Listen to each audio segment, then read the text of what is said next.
It was a special day for former members of Cobra Hall at Hunter Army Airfield. Well, it's amazing to be back with all the old friends.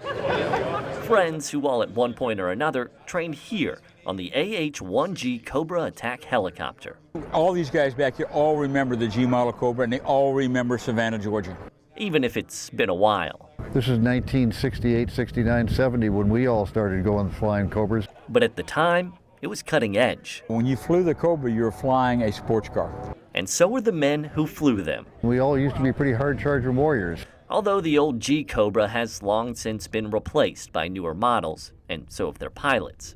Being back on base today, it does make you bring back your youth a little bit. That is, until you try to climb in the cockpit and realize that your knees don't bend quite as easy as they used to. While seeing the newest Cobra was great, seeing their legacy immortalized through a new historical marker, well, that's hard to compete with. Take one this way and take one that way. And of course the day wouldn't be complete without a chance to see a familiar friend, thanks to a new one. A guy named Bob Butt is flying in. There's only 4 of those Cobras left, the G's, and he's flying one in here for us. Naturally, these former pilots couldn't help but give the Cobra a thorough inspection from all angles. Well, that's what you want to do. You don't want to just look at it. You want to get the feel for it.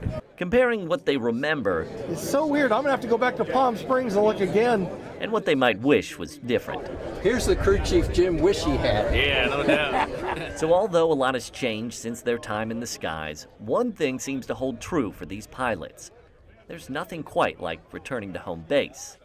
A trip they've never taken for granted. But this is what it means to us to see all of these guys and their wives after 50 years. You know, there may not be a next year for some of us. We don't know. It's that age.